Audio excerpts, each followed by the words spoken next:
Assalamu alaikum. Today the topic of discussion is the preeclampsia. Preeclampsia is the disorder of the pregnancy which develops after the 20th week of the gestation up to the 6th week after the delivery. It means कि 5 month की जो pregnancy होती है उसके बाद ये develop होगी और डिलीवरी के बाद 6 वीक मतलब 1.5 महीने बाद ये खुद ब खुद ही रिजॉल्व हो जाएगी। अब इसकी करेक्टरिस्टिक्स फीचर्स होते हैं कि डी नोवो हाइपरटेंशन हो, मतलब रिसेंटली डेवलप प्रेगनेंसी में जो हाइपरटेंशन डेवलप होगी ऑफ एटलीस्ट 140/90 mm उसे हम जो है वो प्री एक्लेम्सिया में काउंट करेंगे विद प्रोटीन यूरिया मतलब यूरिन में प्रोटीन आएगी ऑफ एटलीस्ट 300 मिलीग्राम। अब प्रोटीन यूरिया जो है ये इंडिकेट करेगी marker of the kidney damage. Proteins जो हैं ग्लोमेरुलस में से पास नहीं करती नॉर्मली, लेकिन प्री एक्लेम्सिया जब डेवलप हो जाएगा ग्लोमेरुलर की डैमेज की वजह से यूरिन में जो है ये प्रोटीन आने लग जाएगी। इस सारे सिनेरियो को हम प्री एक्लेम्सिया काउंट करते हैं। फर्दर पैथोलॉजी और क्लिनिकल फीचर्स देखने से पहले we will discuss the risk factors of the pre eclampsia. These all are the risk factors for the pre-eclampsia. First is the first pregnancy. In the first pregnancy जो है pre-eclampsia होने के chances ज़्यादा हो जाते हैं। मैटरनल एज, अगर maternal as maximum 40 है या 40 से ज़्यादा है तो वो भी प्री-एक्लेम्सिया को फेवर करेगी। एंड देन ओबेसिटी, अगर BMI जो है वो ग्रेटर देन 35 है तो उसमें भी जो है रिस्क फैक्टर होगा प्री-एक्लेम्सिया डेवलप होने का। मल्टीपल प्रेगनेंसी में एक बात ये है कि प्री एक्लेम्सिया वैसे तो हमने देखा था कि 20th वीक ऑफ गेस्टेशन मतलब 5 महीने के बाद डेवलप होगी, लेकिन मल्टीपल प्रेगनेंसी में जो है प्री एक्लेम्सिया जो है वो बिफोर 20th वीक भी डेवलप हो सकती है।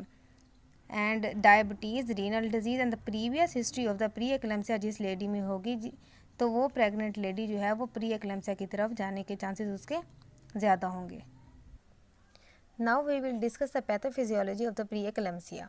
उससे पहले हम नॉर्मल देखेंगे। नॉर्मल प्रेगनेंसी में क्या होता है कि जब प्रेगनेंसी होती है या प्रोडक्ट ऑफ कंसेप्शन आती हैं तो ये स्पाइरल आर्टरीज मतलब यूट्रोप्लेसेंटल सर्कुलेशन में जो स्पाइरल आर्टरीज है ये डायलेट कर जाती हैं। डायलेट करेंगी 5 to 10 टाइम्स तो ब्लड फ्लो जो है वो इंक्रीज़ होगा प्लेसेंटा में। प्लेसेंटा से जो है वो फीटस में जाएगा और उसकी फीटस की डेवलपमेंट या ग्रोथ अच्छी होगी।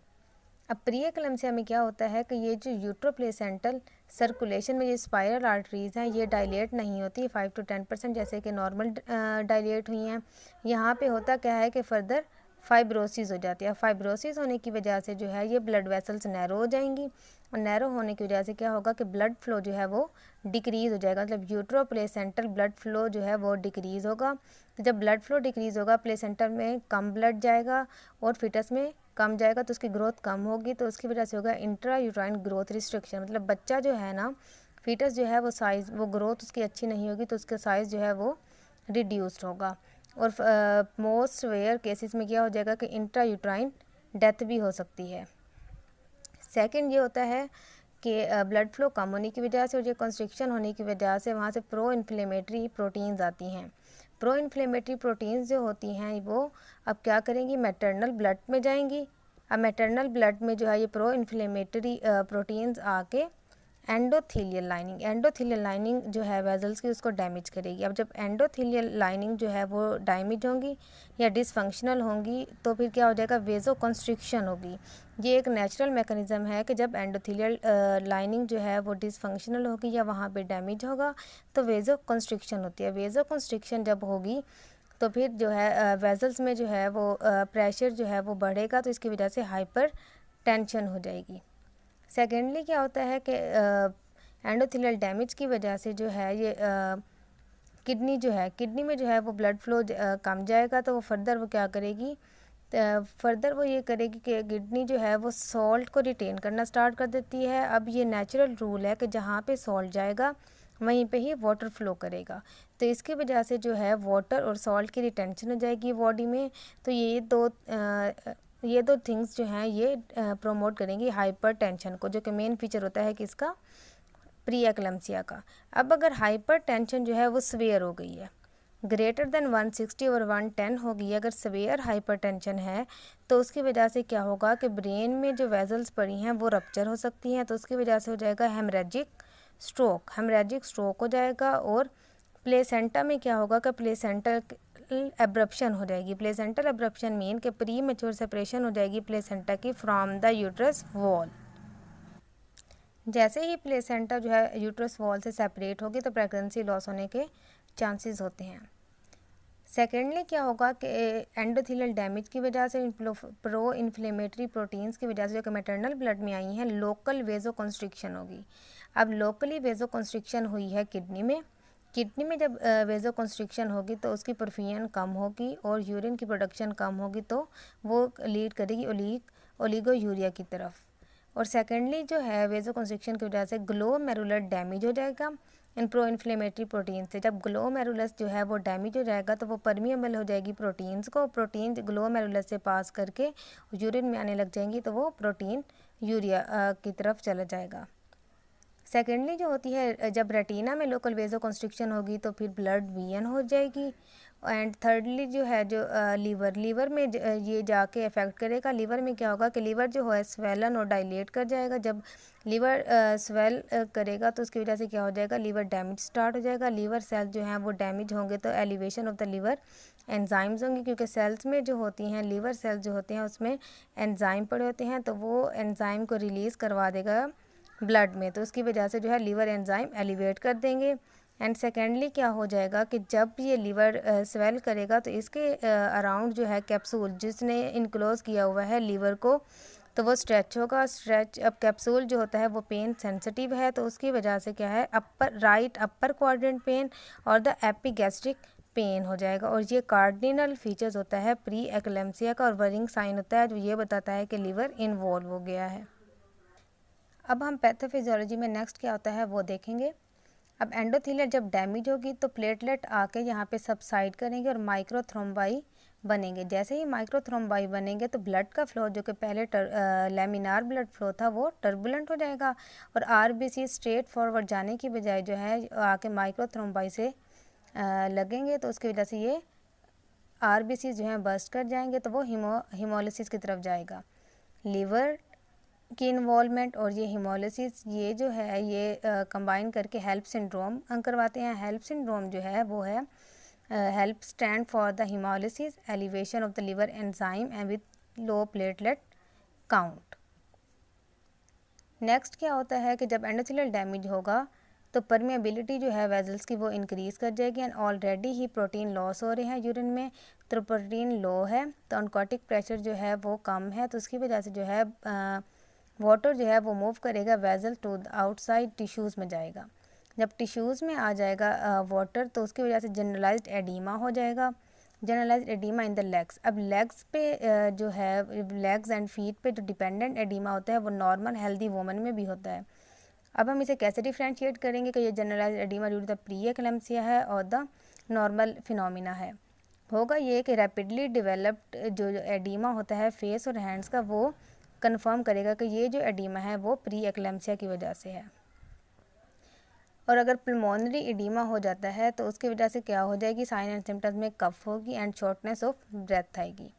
सेरिब्रल एडीमा जो है वो कॉज करवाएगा हेडेक को, कन्फ्यूजन को एंड सीजर। सीजर्स जो होती है ये इसकी एक्सट्रीम केस है। प्री एक्लेम्सिया में अगर हम सीजर्स को ऐड कर देते हैं तो वो फिर उसे हम एक्लेम्सिया कहते हैं। प्री एक्लेम्सिया और एक्लेम्सिया में सिर्फ और सिर्फ इस सीजर्स का फ़र्क है। अब क्लिनिकल प्रेजेंटेशन जो है वो ये 3 कार्डिनल सिम्टम्स होते हैं इन द प्री एक्लेम्सिया में। फ्रंटल हेडेक जिसे हम पहले ही एक्सप्लेन कर चुके हैं कि वो क्यों होती है, सेरिब्रल एडीमा की वजह से। Visual disturbance due to the retina involvement and epigastric pain due to the liver involvement. ये जो 3 फीचर्स हैं ये हमें प्री एक्लेम्सिया को डायग्नोज करने में हेल्प करते हैं। Now we will move to the investigations of the pre-eclampsia. In pre-eclampsia, we investigate the cause. So in maternal जो है हम इन्वेस्टिगेशन में फुल ब्लड काउंट करवाएंगे, full blood count with the platelet जो है वो हमें कम मिलेंगे, एंड हिमेटोक्रिट जो है वो ज़्यादा। प्लेटलेट क्यों कम है, क्योंकि माइक्रोथ्रोम्बाई बन रहे हैं, प्लेटलेट यूज़ हो रहे हैं इसलिए कम है, ना कि इस वजह से कि वो उनकी प्रोडक्शन कम है। प्रोडक्शन नॉर्मल होती है लेकिन उनका जो है वो जो यूज़ हो रहे हैं थ्रोम्बस बनाने में वो ज़्यादा है, इसलिए हमें जो है प्लेटलेट काउंट कम मिलेगा। रीनल फंक्शन टेस्ट करवाएंगे हम। रीनल फंक्शन टेस्ट जो है हमने किडनी देखने के लिए एक्यूट किडनी इंजरी हो रही है या नहीं हो रही है, कि मतलब रीनल इन्वॉल्वमेंट है या नहीं। प्रोटीन यूरिया करवाएंगे एंड लीवर फंक्शन टेस्ट करवाएंगे। फीटस के लिए हम अल्ट्रासाउंड करवाएंगे। अल्ट्रासाउंड करवा के हमने फीटस का साइज़ देखना है कि उसकी ग्रोथ जो है वो ठीक हो रही है या कम हो रही है। फीटल साइज़ देखेंगे। एमनियोटिक फ्लूइड का वॉल्यूम देखेंगे। एमनियोटिक फ्लूइड वॉल्यूम जो है वो प्री एक्लेम्सिया वाले केस में जो है वो कम होता है, ओलिगोहाइड्रामिनोज की तरफ जाता है। एंड हम जो है मैटरनल और फीटल बोथ डॉपलर करवाएंगे, जो हम देखेंगे कि यूट्रोप्लेसेंटल सर्कुलेशन जो है वो कैसी है। कार्डियक टोपोग्राफी सीटीजी करवाएंगे। सीटीजी करवा के जो हम फीटल की वेल बीइंग देख लेंगे। नेक्स्ट हम आते हैं मैनेजमेंट की तरफ। Management of the pre eclampsia में हम सबसे पहले एबीसी करेंगे, एयरवे मेंटेन करेंगे, ब्रीदिंग और सर्कुलेशन को मेंटेन करेंगे। फिर हम आएंगे प्री एक्लेम्सिया। प्री एक्लेम्सिया वाला केस है अगर लेडी का, तो सबसे पहले हम लेबिटालोल को हम प्रेस्क्राइब करेंगे। और अगर जो है वो सीवियर केस है, सीवियरली हाइपरटेंसिव है और एडवांस डिजीज़ है, तो हम लेबिटालोल और हाइड्रोलाजिन की आईवी इन्फ्यूजन करवा देंगे।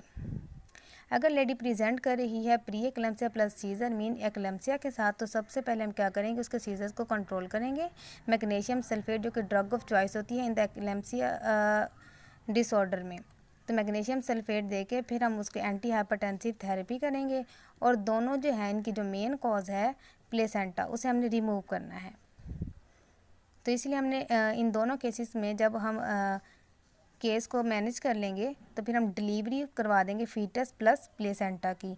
जब फीटस प्लस प्लेसेंटा की डिलीवरी करवा देंगे, ये डिपेंड करता है कि फ़ीटस की एज क्या है और मैटरनल कंडीशन क्या है। डिलीवरी के बाद जो है हमने सिम्टम्स जो हैं उसे हमने मैनेज करना है। लाइक मतलब हेमरेजिक स्ट्रोक है या किडनी इंजरी है, लीवर इन्वॉल्वमेंट है, तो ये जो है हमने सिर्फ मैनेजमेंट करनी है सिम्टम्स को। सिम्टोमेटिक ट्रीटमेंट देंगे तो ये स्पॉन्टेनियसली रिजॉल्व हो जाएगा। हमने स्टार्ट में देखा था कि ये जो है डिजीज़ प्री एक्लेम्सिया ये 20 वीक ऑफ गेस्टेशन से लेकर डिलीवरी के 6 हफ्ते तक रहती है। तो 6 हफ्ते के अंदर अंदर जो है ये खुद ब खुद रिजॉल्व हो जाएगी। जैसे ही जो वो प्रेग्नेंट लेडी रिकवर करेगी तो फिर हमने इसे क्या करना है, डिस्चार्ज करेंगे और प्रॉपर उसका फॉलोअप कर देंगे, ताकि नेक्स्ट प्रेगनेंसी में अगर प्री एक्लेम्सिया होने के चांसेस हैं तो हम इसे ईजिली जो है वो मैनेज कर लें। This is all about the pre eclampsia. In the next video we will discuss about the next topic.